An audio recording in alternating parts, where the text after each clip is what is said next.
श्री कृष्ण के 16,108 विवाह, मैं आज एक एक विवाह की चर्चा करना चाहता हूं कि भगवान के ही 16,108 क्यों है और क्यों होते हैं।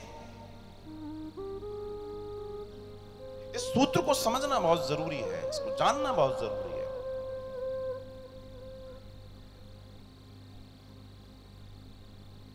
कई लोग बड़े मस्त होते हैं, हमारे भगवान ने 16,008 करे, 108 करे तो हम तो ये कहीं संभाल ले। हम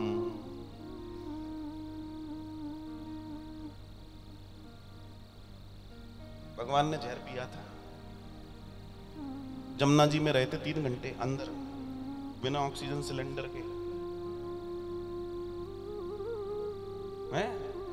2-4 तुम भी करके बताओ, 108 16,000 सब निकल जाएगा एक बार। अरे भगवान है भाई, ईश्वर ने क्या किया ये हमें नहीं विचार करना कि ईश्वर ने हमारे लिए क्या कहा है, हमें ये विचार करना है। विचार करना है तो गीता पे कीजिए, जो भगवान ने हमारे लिए कही है गीता पे कीजिए, भगवान की वाणी पर विचार कीजिए।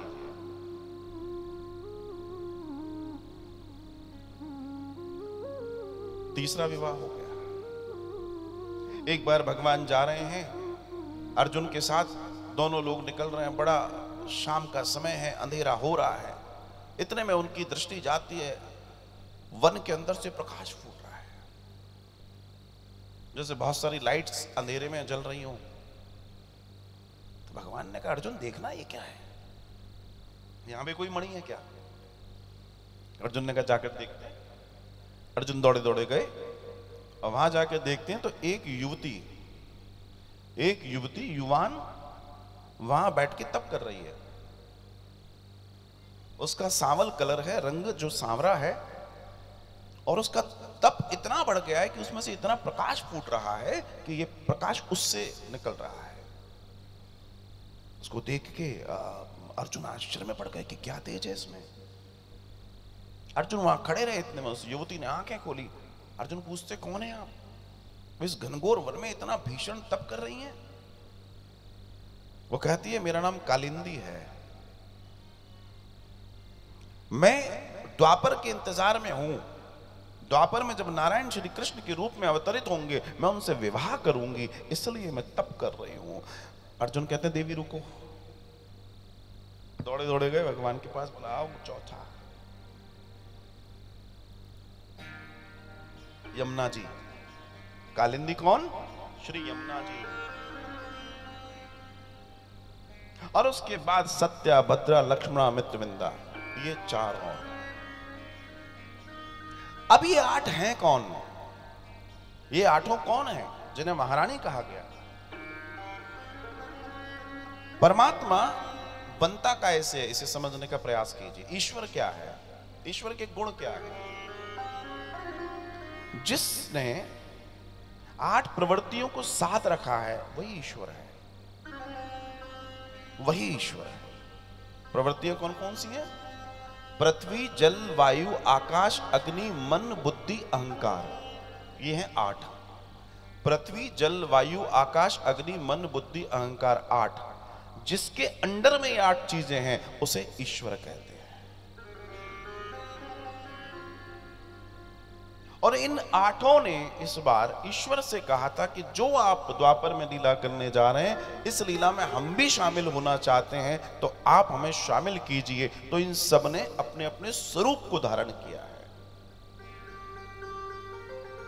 क्योंकि ईश्वर है तो ईश्वर की सत्ता भी साथ है, ईश्वर का वैभव भी साथ में है, ईश्वर की जो स्थिति है वो उसके साथ है। अकेला क्यों आएगा? अपने वैभव के साथ आया है वो इस बार। तो ये 8 वो हैं। अब बात करते हैं कि ये हो गए 8। अब हमने सुना है 16,100 और है। तो ये कौन है? तो एक दैत्य हुआ जिसका नाम वृत्तासुर। उसने तीनों लोकों में हाहाकार मचा रखा है, क्योंकि उसको ब्रह्मा से आशीर्वाद उसने लिया है कि मेरी मां जब तक नहीं कहेगी तब तक मैं मरूंगा नहीं।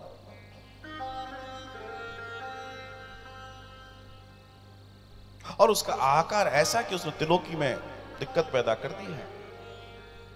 दर्शन आता है कि इसने त्रिलोकी की कई कन्याओं का हरण किया है, राजाओं की, ऋषियों की, देवताओं की, गंधर्वों की, किन्नरों की।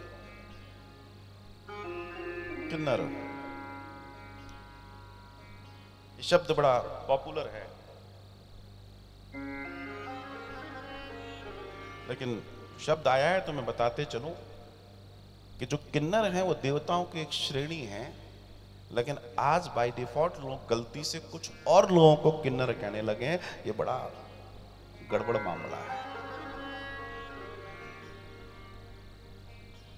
किन्नर देवताओं की एक श्रेणी है, लेकिन आज जिनको आप किन्नर कह रहे हैं, क्षमा कीजिए साहब, ये शब्द गलत है। किन्नर देवताओं की एक श्रेणी है, इसलिए यहां सुधार होना बहुत जरूरी है। तो इसने ऐसे करके 16,100 राजकुमारियों को, बेटियों को अपहरण कर लिया, अपने राज्य में बंदी बना रखा है, और अभी और न जाने किस किस का करना चाहता है।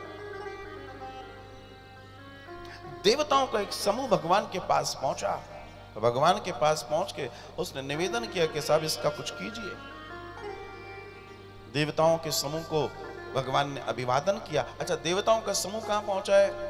देवताओं का समूह पहुंचा है भगवान की लीला यहां क्या है कि जितनी रानियां थी, भगवान उतने रूप में, उतने महलों में अलग अलग रहते थे।